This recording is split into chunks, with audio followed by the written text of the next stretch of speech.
evening, treasure seekers. This is Blake coming to you live from New Mexico, and joining me as always from Washington State, it's Brent and Cody. How's it going, guys? Good evening. It may be evening, but it is no cooler here in the evening right now. It is. We got our first proper hot weekend. It's a little weird for June, but it was nice. Felt like summer was officially here. Brought out some lawn games. It was full summer mode. Nice. Living the Yeah. dream. Was it hot in New Mexico? Yep. Yep. It's nice. Ooh. Nice here. Start of monsoon season, so hopefully get some rain this week. Oh. We'll see. Oh But my. It sounds dramatic. That sounds like too much excitement. no, it's fine. Just afternoon thunderstorms sometimes. How are you, Cody? I'm good. I'm exhausted. Been a long, hot, sweaty weekend, doing tons of different activities. So, little tired, but hanging in there for, uh, hanging in there. You Way to recovered? go. Oh, Cody and I went to an improv show, so that was oh, fun. nice. Yes. Yeah. Did you? We did not get called up on stage, so that was excellent. That's the stuff of nightmares for you, right? Yes. As We I've dodged heard, that bullet. as I've heard. Do you guys recover from getting knocked out of the treasure fix treasure hunt? No. Oh my gosh, no. I don't think we've talked about that on here, have we? No, we haven't, but we should probably give it a plug. So we had a listener that gave us each an entry into the treasure or no treasure hunt that is being put on currently by Treasure Fix. So if you Google Treasure Fix, you can find this cool website that has a handful of treasure hunts going. This one was an armchair treasure hunt, so easy for us to participate in. It was an elimination hunt where every week, whoever didn't get the right answer for the key at the end gets eliminated, and then the prize pool is going to be split, at the end for whoever's surviving. So we got knocked out in week 3. I don't know. We were just a little late to the party, I think, in terms of figuring a few things out. So that was super fun, though. I think we were right there, but we were so focused on TTI, our main That's right. It primary focus.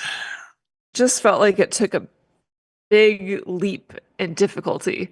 Like the first two, it was very simple, and then it was like one layer to uncover, and then from what I'm gathering, we figured out like 2 or 3 of the layers, and then there was many more. So, anyways, Yeah. I may be a little salty, but that's fine. To be fair, it was interesting because there was going to be clues given throughout the week, unless somebody submitted an answer, right or wrong.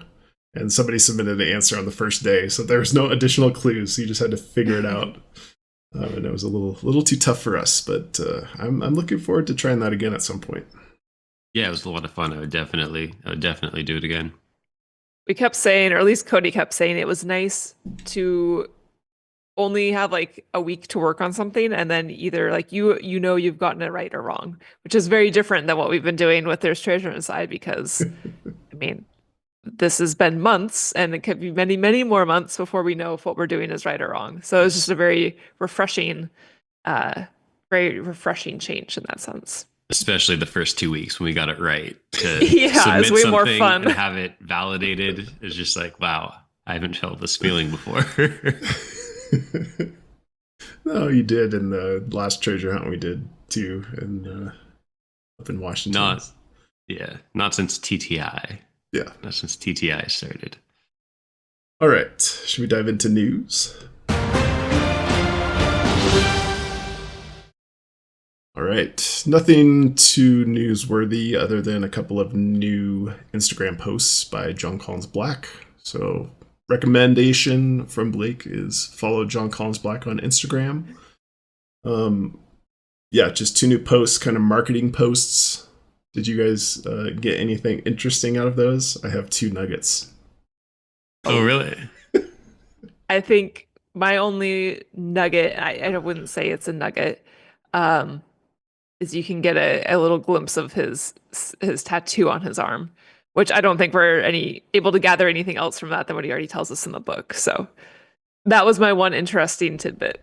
Yes, so in There's Treasure Inside, he does mention he has a Sanskrit tattoo, and you can actually see it in this Instagram post. So for any Discord detectives, ultimate detectives, you could try to get a screen grab and translate, make sure he's telling the truth in the book.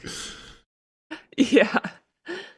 What was your other nugget? The other nugget was he goes on a hike with his friend that's filming, and he says the treasure is not close to here at all, or something like that. So if you can figure out nowhere near here, so if you can figure out where he is, then you know the treasure is nowhere near there. Excellent sleuthing. Thank you. All right. I guess we would assume it's somewhere in California. So, what does nowhere near here mean? I know. Yeah. It's not a real nugget, just a flake. Sorry. You can rule out this like 200 square foot area, maybe. Yeah, I don't know. All right. Should we dive into some content of Horseshoes and Hand Grenades? Bryn, you got Horseshoes and Hand Grenades today. Oh my gosh. I very rarely do horseshoes and hand grenades, I feel like. And yeah, we just jumped right into it. Caught me off guard here. Yeah, horseshoes and hand grenades definitely sneaks up on you. Goes from 0 to 100 so fast. It does. All right. So I'm doing horseshoes and hand grenades today. And it is, of course, about Pokemon Box, because that is where I've been spending, I won't say all of my time, but a very, very strong majority of my time. And there honestly isn't too much backstory here, because it was one of my kind of like bolts awake moments. When a thought I had in the middle of the night that kind of got this rolling for me. So there's not a whole lot of context I can provide as to what led me to this. I will say, there was one like quote in the book and one idea that kind of brought this all together. So in the chapter, he mentions the army of croakers, which I think is pretty clear that that's directing us to look at different animal group names. So I have group names, I guess, have been top of mind for me. And we also in the chapter have the mention of the golem being or knowing of a good place to hide the treasure. And a golem is kind of like this rock tortoisey creature. And then right after the mention of the golem in the chapter, he says, the afternoon rolled into early evening. So we have groups, we have a rock-ish creature, and then rolled into early evening. So something about that, just out of the blue, I was like, the Rolling Stones. So from that thought, I was like, it just popped in my head, and I'm like, okay, the Rolling Stones, that kind of makes sense. That's a different take on groups. It'd be like a band. And we do have this seemingly somewhat music theme throughout the chapter, I think, is one interpretation of how some of this wordplay can be interpreted. So it felt like it fit in a way. And so I just started going through, and I'm certainly not like that into music, but I can obviously identify some very key bands of maybe the 60s, 70s, 80s.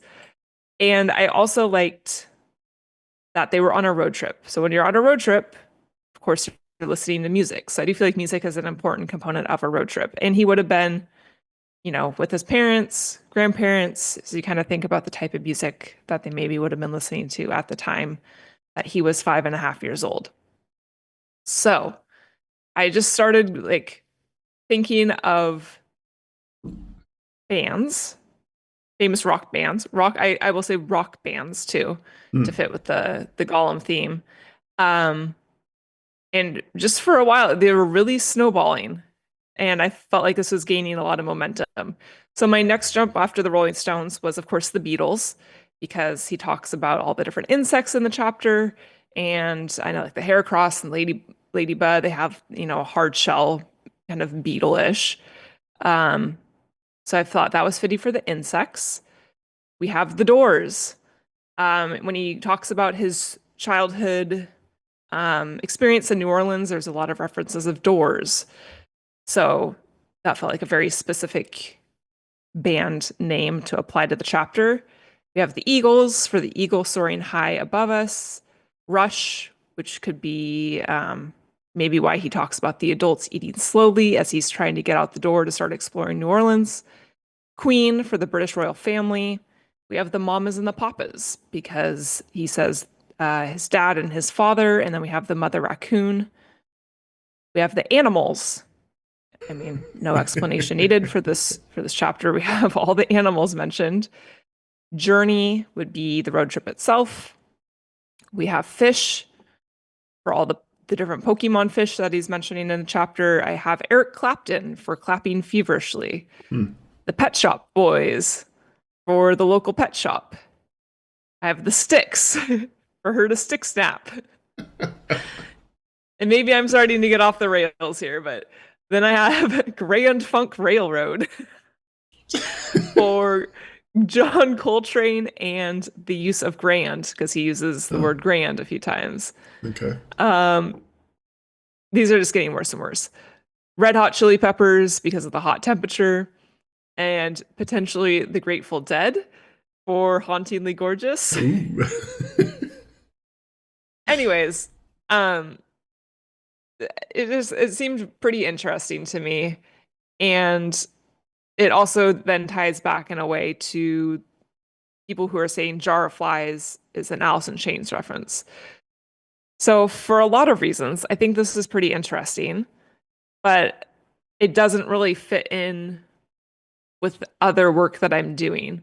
Like, it's just kind of floating. I know I've talked about like all my sticky notes on my board before, and it's kind of just floating in its own world where I've been able to make connections between other globs of my sticky notes. So since this one continues to float around, I think I'm chalking it up to a horseshoes and hand grenades. But what do you guys think?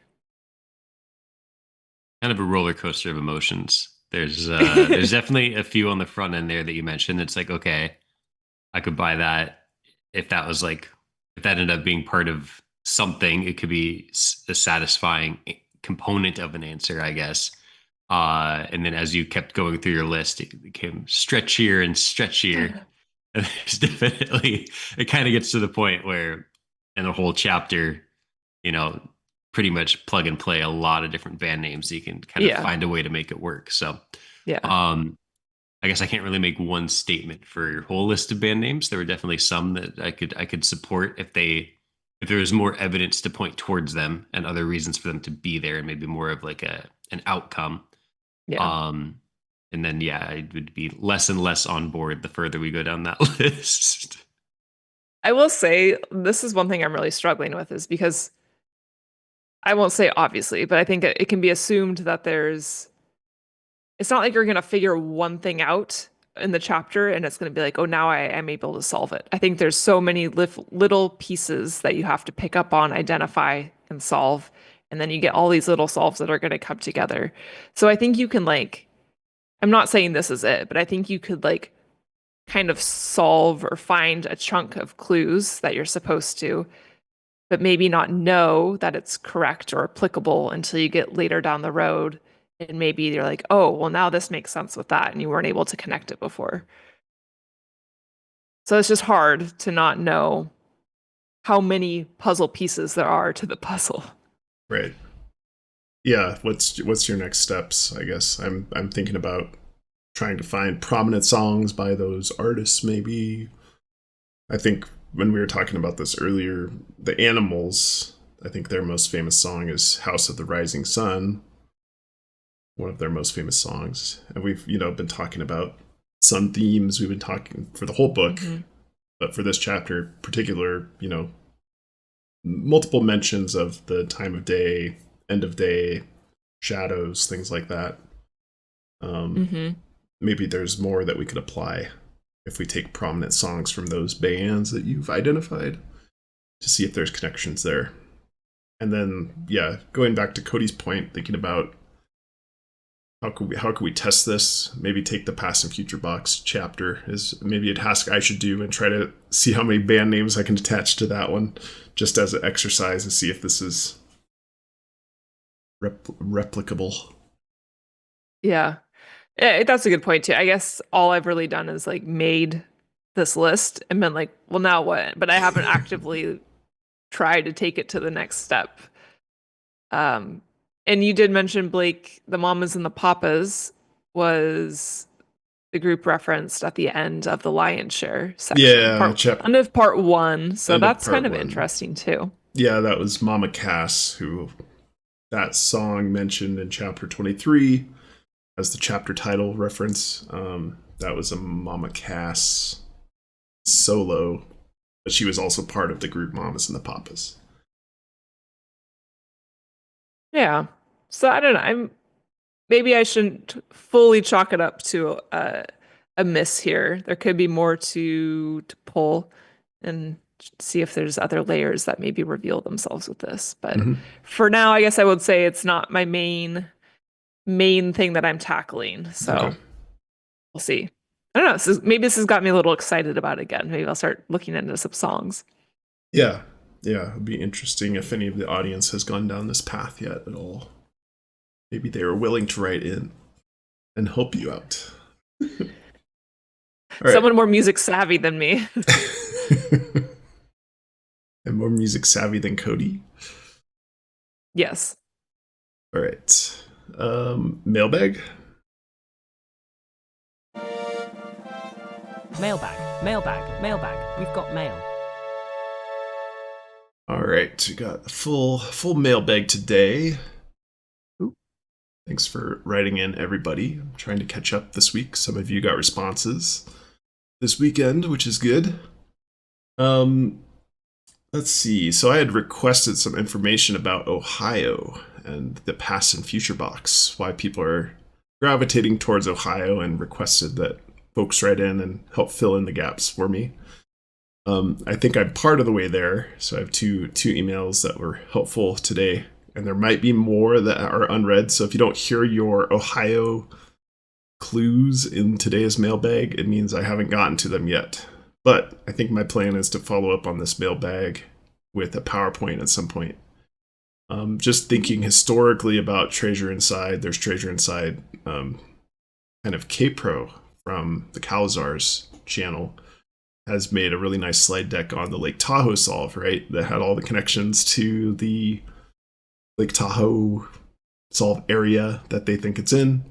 I don't think we have something like that that's been coordinated for Ohio. So I think that's a task that I'll work on this week, is start putting together. Does this mean you're convinced on Ohio? You like Ohio? Or just no, I don't think so. I just think it would be a helpful resource for the community to have nice Ohio ideas in one place.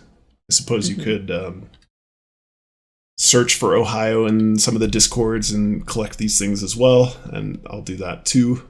But I don't think there's been a strong internet presence of one person saying Ohio. We've seen a number of solves and kind of bits and pieces. So anyway, one resource might be helpful. So let me get into the first email from Mandi. Blake wanted to know what was leading people to Ohio, and here's the answer. All the reasons I think Ohio is the state. I will start with, I absolutely don't think the box is in California, because it's the only state specifically mentioned in his paragraphs in the past and future box chapter. Shots fired. All right.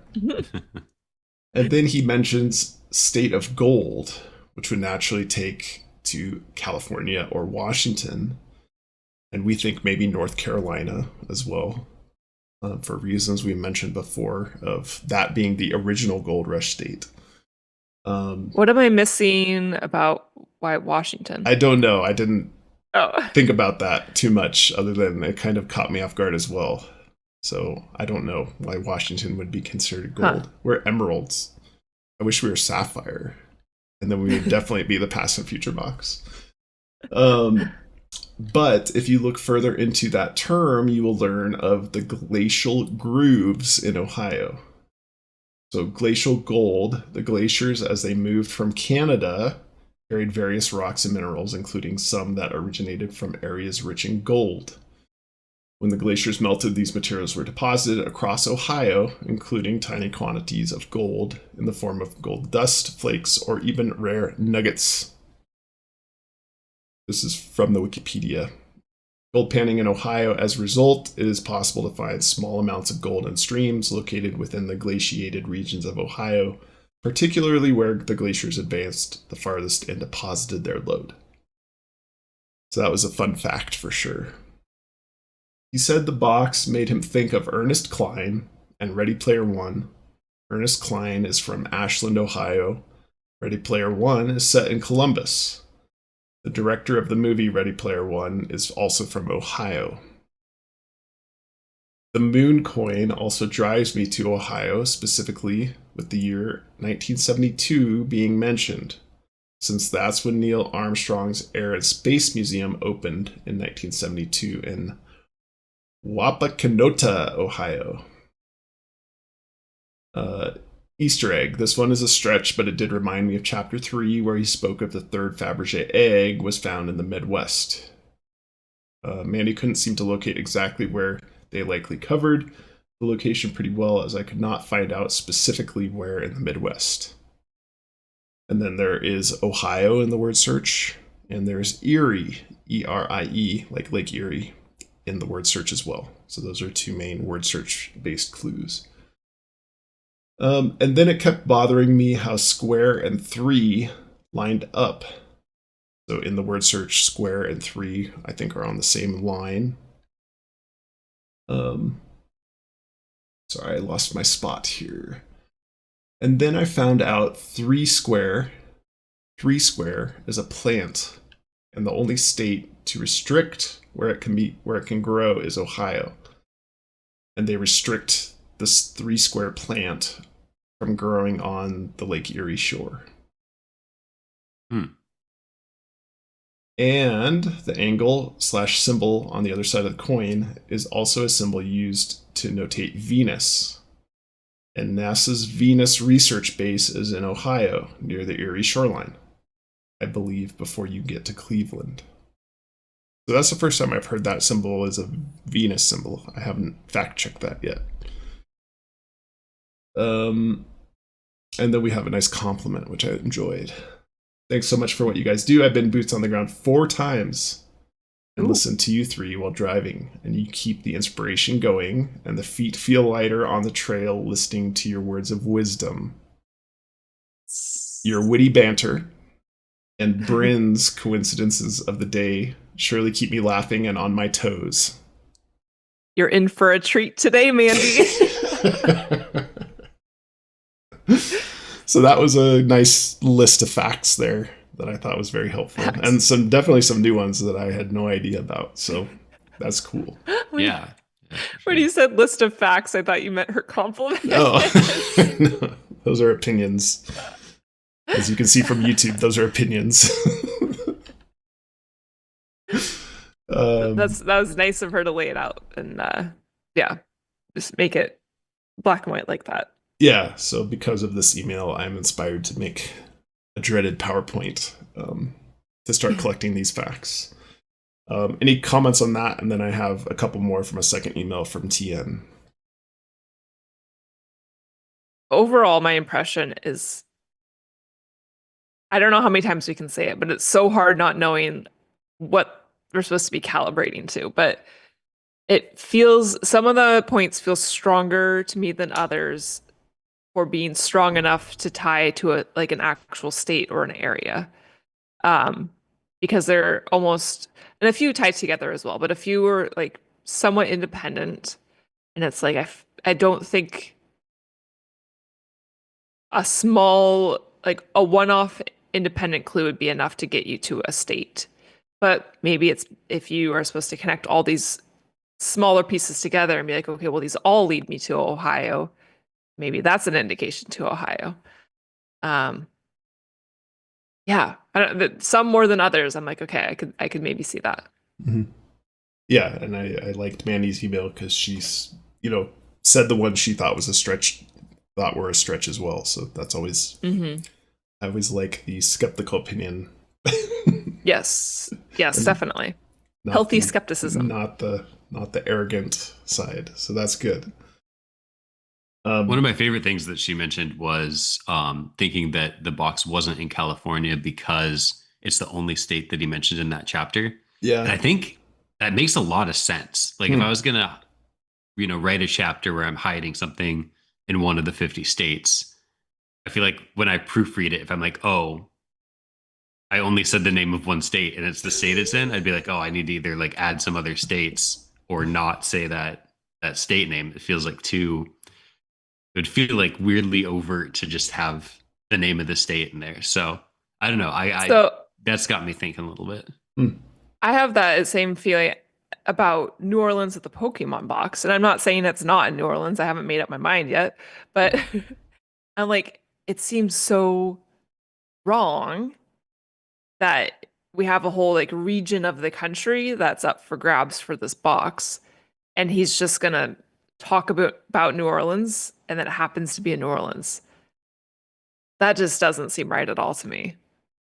Again, just an initial impression, but same for the same reasoning, Cody. It's like, would he outright just name the place in the chapter? It seems very counterintuitive. Yeah. But even in that one, it's like he's naming a handful of places, like New Orleans, Houston, Ozarks, and then defining that route. Whereas past and future, it's like California. All right, look anywhere. And all I'm going to say is California. Yeah. Yeah, that's true. I guess that one has, even fewer parameters. Right. So TN also had a couple extra notes about Ohio. He was the one that gave us a solve about 3 weeks ago that we covered in the Metro Park area. He's since updated his solve, and I haven't read through it yet. I think he's posted on Discord somewhere, but I will try to get back to that. But he was the one that sent us some nice pictures and his solve. And I think the one that spurned the email, because he started with like, all the reasons it's in Ohio. I'm like, no, I don't. Okay, so he had a couple other ones. He also mentioned the Ohio and Erie being words in the word search. This one is my favorite of both, actually. He said North Round State. So those are all words in the word search as a pointer to the Ohio riddle, because Ohio is like has a rounded north end of the state. So I thought that was really cool. He said the Ohio riddle is what's high in the middle and round on the ends. Ohio. That's like a little known riddle for Ohio. Okay. Yeah. So obviously we're not from the area. We didn't know that. We are not from the Midwest. Is Ohio considered the Midwest? Oof. They're on Eastern time, which is very shocking to me. Yeah, I don't know. Get ready for the mailbag. Mailbag's hot. So North Rounded State is a cool potential pointer to Ohio. I love that. And then he also mentions that the O's cluster above Tennessee and North Carolina being representative of the states Kentucky, Ohio, Michigan, Indiana, Pennsylvania, and West Virginia, where the middle O is the Ohio. So depending on how you're using the O's in the middle of the word search, he argues that could be a pointer to Ohio. So anyway, lots of great facts here that I want to start compiling into an Ohio argument PowerPoint.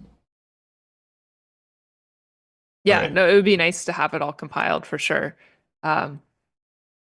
If nothing else, as a great resource for the community, because it sure seems very popular. At least when I was a little bit more heavy in past and future box. Haven't been in there a little bit, but I would assume it's just as popular as ever. Yeah. All right. Next mail. So those first two were from Mandi and TN. Thank you very much. Excellent. The next one is from Jonathan. he has a nice nugget for us and some wisdom that I want to pass along. Ooh. Jonathan, I forget if it was mentioned on a previous episode, but Cody's work on correlating lines of Joy's Serenade to quotes in the book reminded me that there are 46 lines in Joy's Serenade, which is twice the number of chapters in part 1. Additionally, if you only consider quotes that are not in part 2, i.e. all quotes that appear in the Lion's Share ebook, and they're not middle of the chapter quotes, you get a total of 46 quotes. You guys think these facts are clues or just coincidence? That seems pretty coincidental in a way that it's more than a coincidence. That's really interesting. Yeah. I thought that was So it would be like every quote correlates to a line of Joy's Serenade. Yeah. And I mean that's what spurred this email was Cody's Horseshoes and Hand Grenades that focused on trying to connect quotes in the book to lines in Joy's Serenade, and there was like one or two good ones, and then they became stretchy, as Cody would say after that. Yeah. And I mean, I I trust that you like put time and energy into that, Cody, but if that's something that feels like if that's what that's supposed to be, I mean, that feels like a huge thing to unlock, so I could see where that would take like a ton of time to figure out the correlation between them. And so maybe it is one of those things where it's like supposed to take months to chip away at to be able to connect those dots properly. Whereas I would assume you maybe gave it hours, a couple hours. So I don't want to like discredit it entirely. But also it could be a coincidence. That seems pretty crazy though. Yeah, I thought that was a super cool finding, so it might be worth a revisit here. And then he drops some wisdom for us. He gives us a link to a Wikipedia page called Strong Law of Small Numbers. So let me read the Wikipedia page real quick here. In mathematics, the strong law of small numbers is the humorous law that proclaims, in the words of Richard K. Guy, quote unquote, there aren't enough small numbers to meet the many demands made of them. And then so that's the end of the quote. In other words, any small number appears in far more contexts than may seem reasonable, leading to many apparently surprising coincidences in mathematics, simply because small numbers appear so often and yet are so few. Earlier, this law, quote unquote, was reported by Martin Gardner.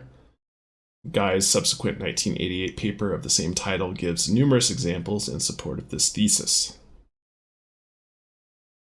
So, it's basically some wisdom to think about. If finding all of these instances of 5, I need these instances of 12. 46 is a little bit bigger number, but it's just something to think about, that there just aren't enough small numbers that available that you won't make connections between, 240 pages worth of text probably. Yeah. That is excellent wisdom. My one thought with 12 specifically is it seemed, and again, I've just read through it the one time, but like it seemed like there was a lot of instances of dozen as well. Mm-hmm. So, I mean, of course, dozen is also a common thing to say. So that also kind of maybe just ties into that same idea. So I personally like that because I'm not a numbers person. I would love to be able to disregard some of the numbers, not all of them by any means, but yeah, maybe not feel so much pressure to have to connect all the dots between all the numbers when we feel like some are super prevalent. I remember the 5 theme being one that, like, right out the gate, everyone was like, there's 5s all over the place.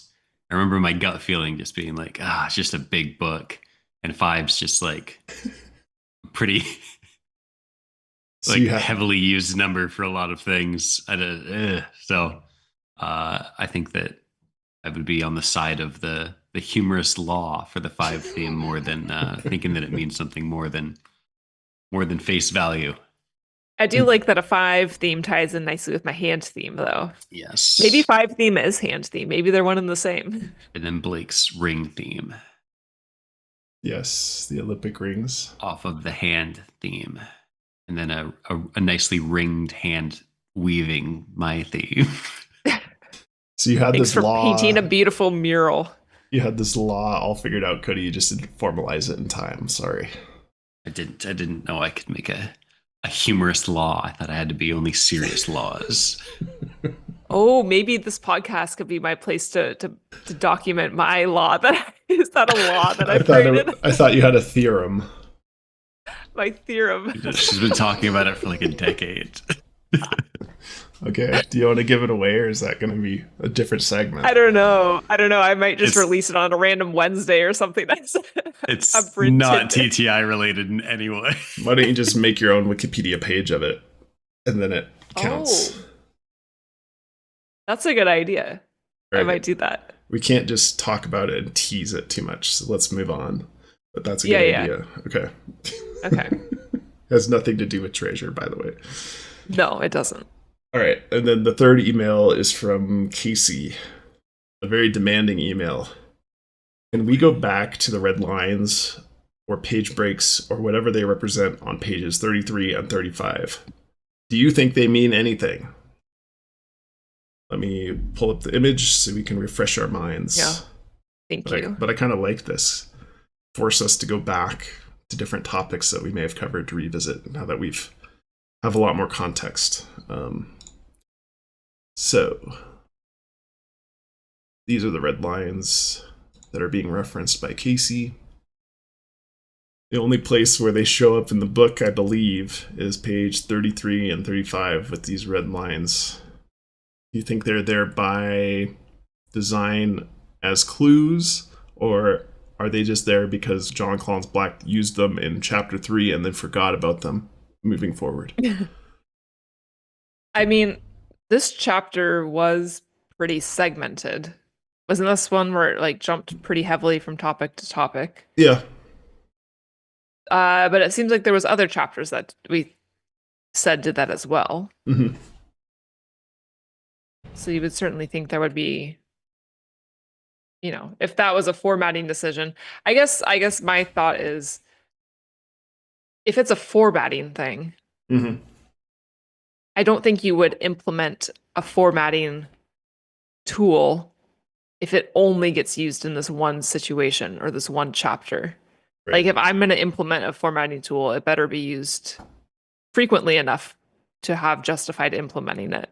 Yeah, this is 100 Rings of Two Yet New Yet, chapter 2, where it does, by full admission, jump around from the Angkor Wat story and Two Yet New Yet and a couple of other like civilizations, right? So maybe it's warranted.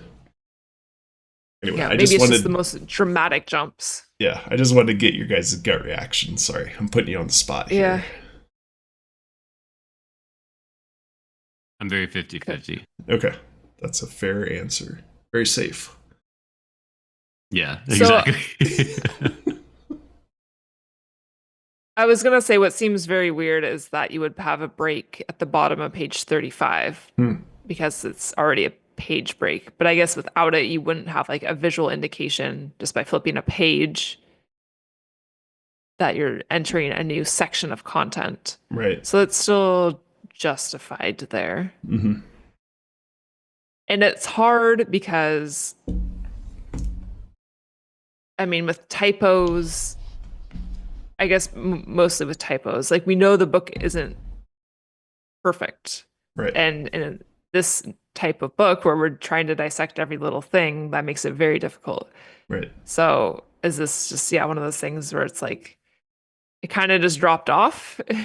Yeah. And when you don't have a bunch of people editing and publishing, like if you don't have the standard publishing procedures in place, maybe that just didn't really get caught. My gut feels like that's weird.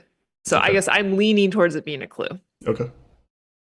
Yeah, I can also see both ways of it. I jokingly said he forgot about it, but for the exact reasons you just said, Brandon, because of all the other typos and seemingly mistakes in the book, that it certainly could have just been something he used for that chapter and then forgot about it.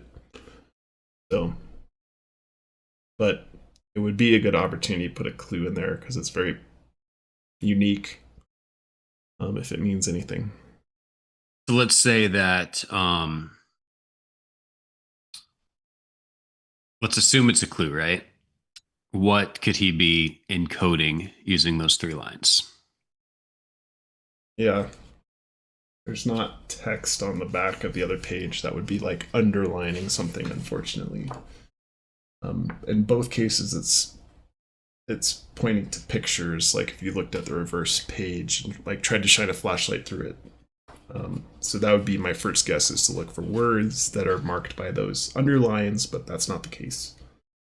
I think when we first talked about this, you had mentioned somebody on Reddit or on the Discord mentioned that the number 3, going back to our humorous law, the number 3 is also like nearby each of these in the subsequent paragraphs. Oh, that's right. I do remember talking about that. Yeah, so there was a connection of the 3s with the 3 red lines that seemed interesting, but again, no meat on the bone there in terms of getting anything solid out of there. So again, maybe worth a revisit. And I don't think so. I think me leaning into 3 lines maybe being a clue. For me, it wouldn't be those 3 lines independently. It would be a greater use of the lines as a graphic throughout the book. Because I mean, right even on the front, smack dab of the middle of the cover, right under his name, we have the same line. And then we have this use of lines. I mean, he divides the quotes with the 2 lines. You get the 2 lines on the side of a single quote. It just seems like, yes, of course, lines are like an element that you're going to use in graphic design, of course. But I think if we were leaning towards this being clues, it would be tying in with something greater with the line use throughout the book. Interesting. Okay, I like that. Table of contents of has this big underline under it. So I don't know. I that's not something I'm willing to dive into right now. But Okay. maybe there's a line, something to reveal. Cool. All right. That's what I've got for Mailbag. Nice variety of goodies today. You found some good stuff. Thank you. Yeah. That was really good. Should we go into Discord detectives?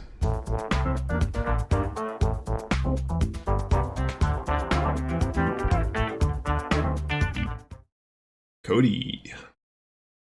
Yes. Discord detectives. Also, disclaimer, I'm dealing with some real first allergies of the season right now.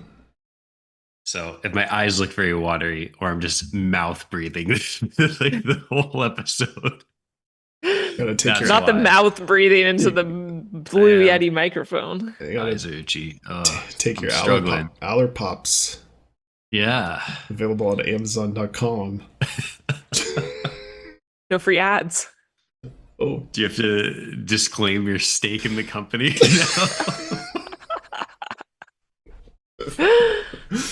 I have a small investment in Aller Pops. Oh my gosh. All right. Discord detectives. They're a very awesome lollipop that you can eat before allergy season that gets probiotics in your mouth. I think there's actually like a radio box. I have to click on the YouTube video when we upload it. Oh, no. This was not paid content.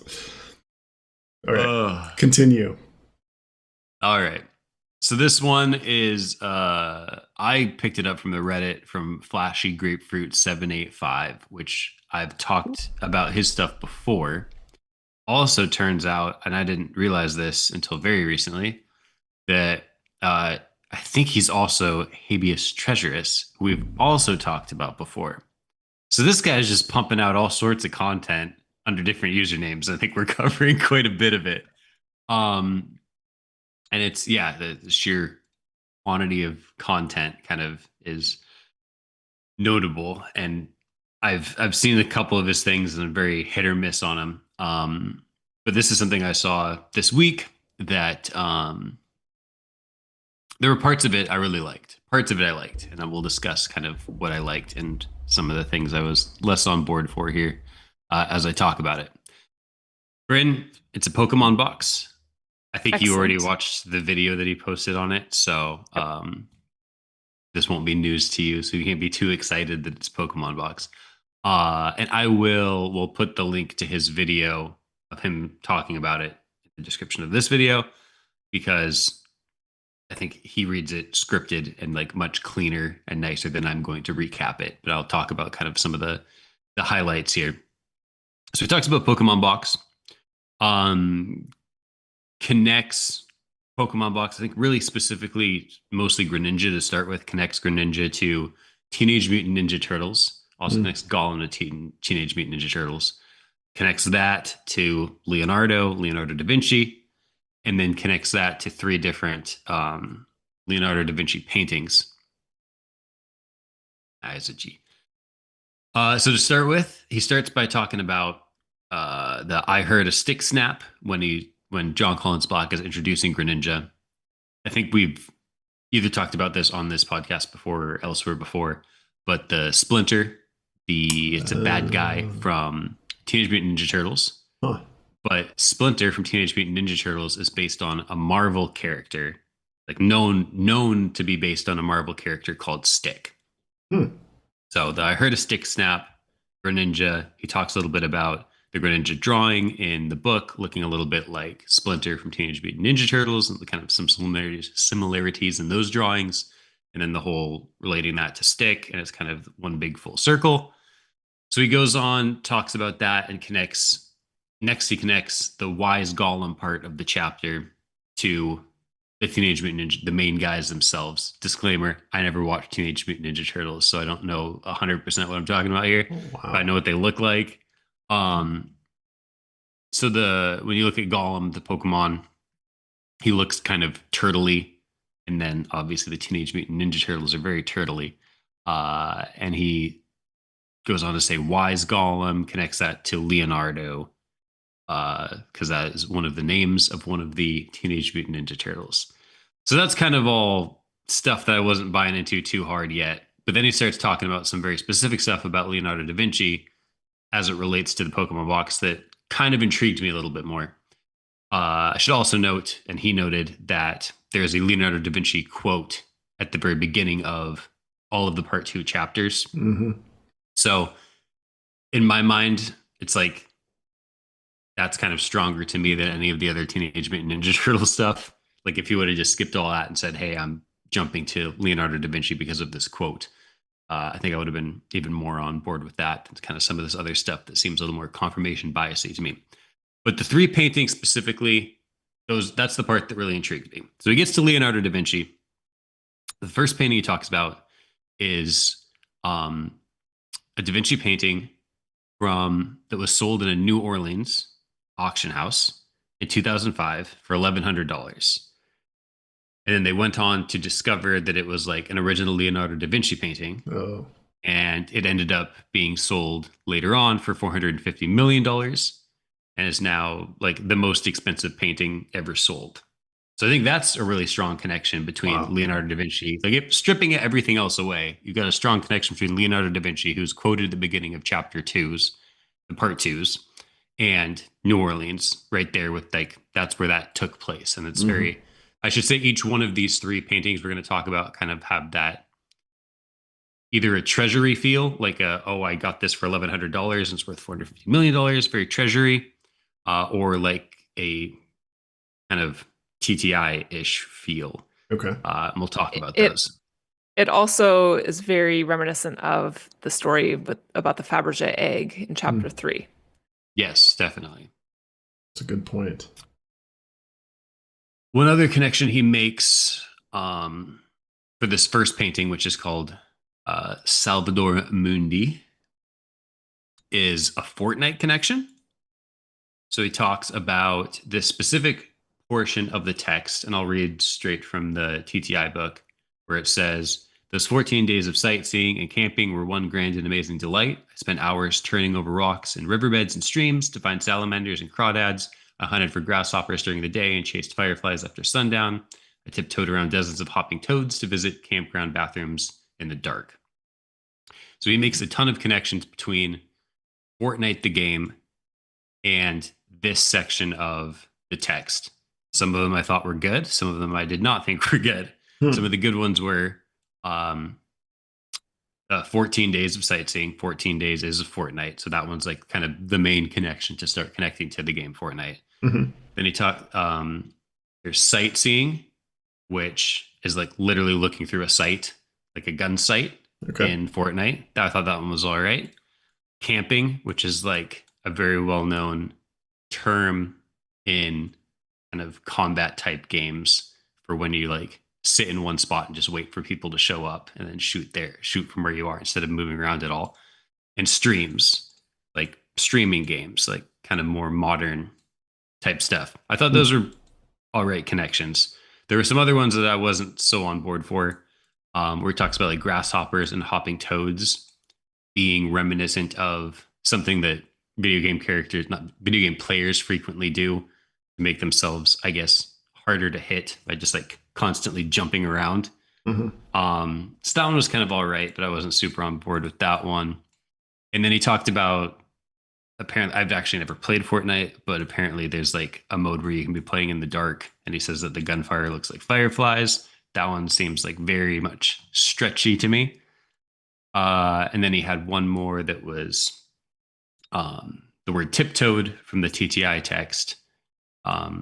He related that to in like combat video games where you like hit a button to be sneaking and do like kind of a literal tiptoe motion. So anyway, all this connection to Fortnite, really the whole big payoff that he comes up with, which again, I kind of like this, is that Fortnite originally launched with a game mode.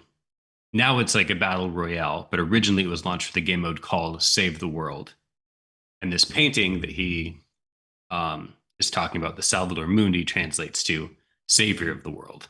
So I thought that was kind of an interesting connection. He does make a lot of smaller connections to Fortnite, and then kind of, I think the reason I really like it is because it goes back to the painting, and the painting is something that what I was most excited about in reading and listening to this.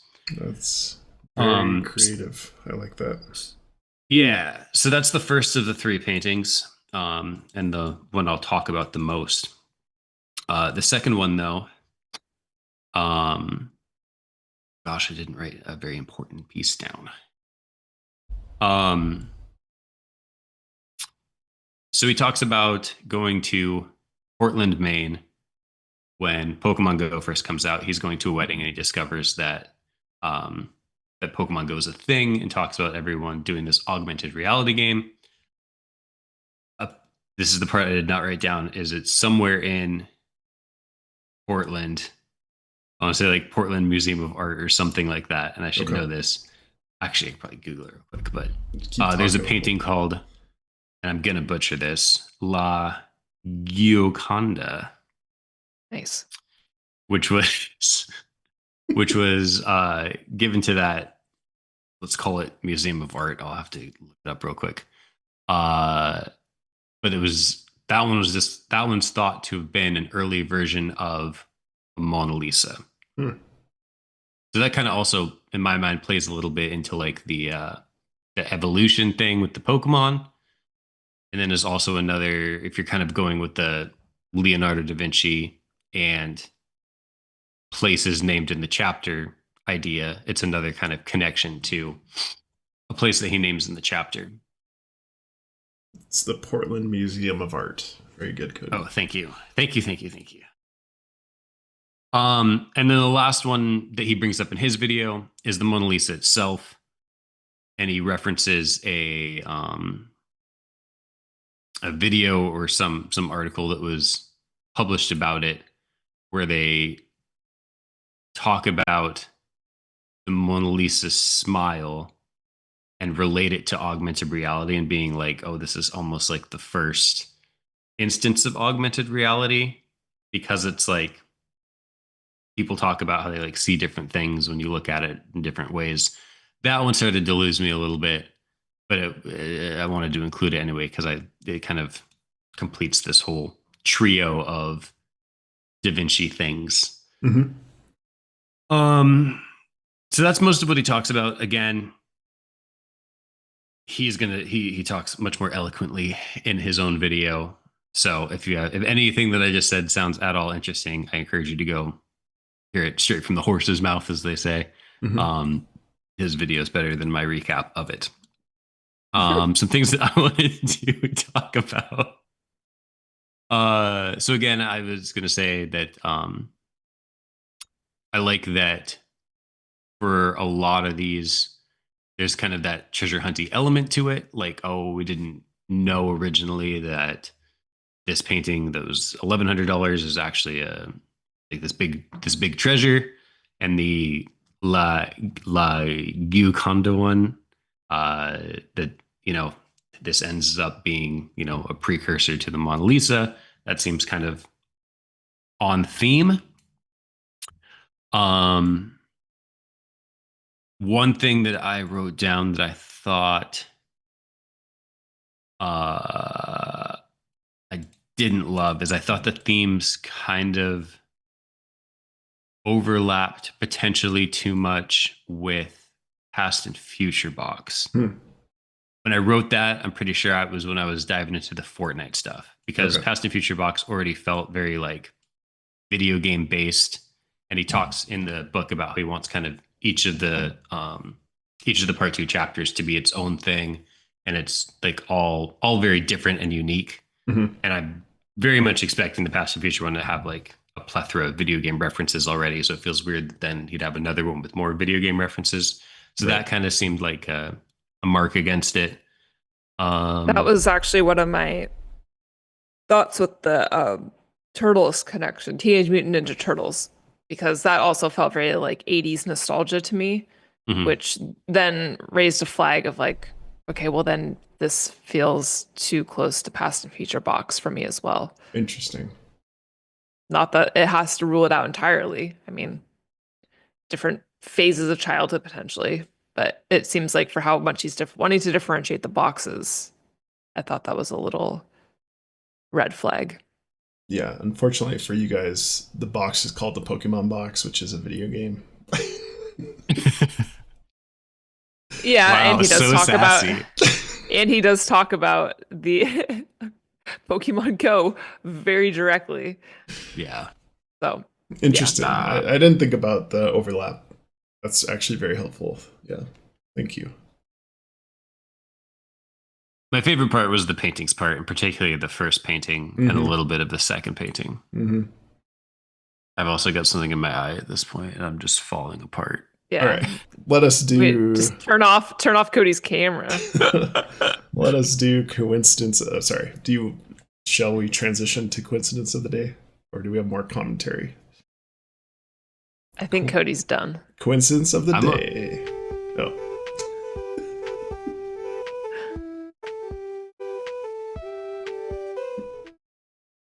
What? Are you guys waiting for me to talk? No, it's Bryn. I just wanted to make sure you weren't trying to chime in with additional commentary. No, I did.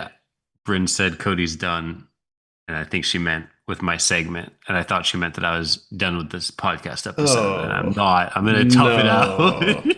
You're not going to log off early. No, right. I'm going to tough it out and just hold my hand over my eye. Bryn. Hey, making my eyes water just looking at you. It feels like there's sand in there. Okay. Anyways, we have coincidence of the day to cover. This one is really bad. Mandi might like this one. Oh, we're ending strong this episode. Well, it's a coincidence for sure, but anyways. I was at the grocery store. In the refrigerated section, let me paint you a picture. Looking through the big refrigerated doors, and there's some music playing overhead. And I can't tell you what the song was It might be a well-known song. I'm just unaware. But it was something about a buffalo at night. So I'm listening to the song and I'm thinking, ooh, Pokemon box, because we have the Bouffalant, and then we have at night because of all the night references. And then I look through the glass into the refrigerated section, and what do I see? Half and half. 5 and half. It was just a moment of Pokemon box attacking me in the wild. So I was just buying some milk, and immediately everything felt like the Pokemon box. I can't escape it. And infiltrated your life. Yes. Wow. All right. It's even worse when I say it out loud. We need to get out and about more so we can have more coincidences.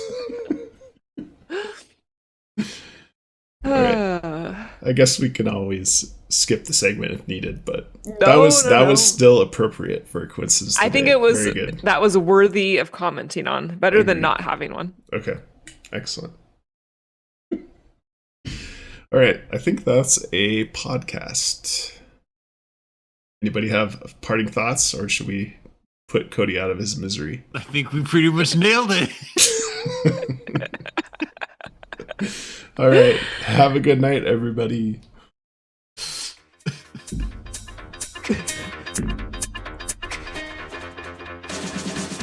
Searching for clues, let's find